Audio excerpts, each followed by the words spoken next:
महेश गायकवाडच्या आरोपानंतर भाजप आमदार सुलभा गायकवाड आणि भाजपचे जिल्हाध्यक्ष नाना सूर्यवंशी यांनी विशाल गवळीने फेसबुकवर महेश गायकवाड यांच्या समर्थनार्थ पोस्ट केल्याचा फोटो समोर आणत महेश गायकवाड यांच्या आरोपाला प्रत्युत्तर दिलेलं आहे। मी आज पीडित कुटुंबांना मुख्यमंत्र्यांकडे घेऊन गेलो होतो, तर त्यांनी आश्वासन दिलं की मी त्याला कठोरच्या कठोर फाशीची शिक्षा देईन आणि आम्ही तुमच्या सदैव पाठीशी राहू आणि तुम्हाला जे काही सहकार्य असेल ती मदत करू आणि तुम्ही निश्चिंत राहा। याच्यात काय राजकारण किंवा काय होणार नाही, जे काही कायद्याने होईल ते आम्ही नक्की करू आणि तुम्ही फास्ट ट्रॅकवर आम्ही ते नेऊन फाशीची शिक्षा त्यांना देऊ।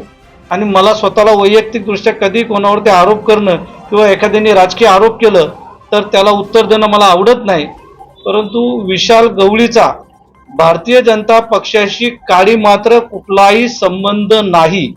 भारतीय जनता पक्षाचा तो साधा कार्यकर्ताही नाही आणि सक्रिय कार्यकर्ताही नाही। एखादा सक्रिय कार्यकर्ता होण्यासाठी आमची प्रक्रिया आहे, त्या प्रक्रियेमध्ये त्याला त्याचा फॉर्म भरावा लागतो, त्याच्यामुळे तो आमचा साधा सदस्यही नाही। आणि राहिला त्यांनी कुणी काम केलं किंवा कुणाचं काम केलं, परंतु दुर्दैवाची गोष्ट अशी आहे की मला अत्यंत खेदाने हे नमूद करावं वाटतं की हे विशाल गवळीचं पेज आहे आणि या पेजवरती विशाल गवळीने जे लिहिलेलं आहे ते जर आपण वाचलं तर आपल्या लक्षात येईल की विशाल गवळी हा कोणाचा समर्थक होता।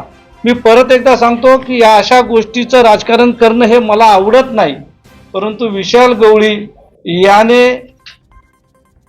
महेश गायकवाड यांच्या समर्थनार्थ स्वतःच्या फेसबुक पोस्टवरती पोस्ट केलेली होती। आज महेश गायकवाड यांनी विशाल गवळीचा संबंध भाजपशी जोडण्याचा प्रयत्न केलाय आणि म्हणून आम्ही आज हा पुरावा आपल्या समोर मांडत आहोत। आम्हाला याच्यामध्ये कोणतेही राजकारण करायचं नाही।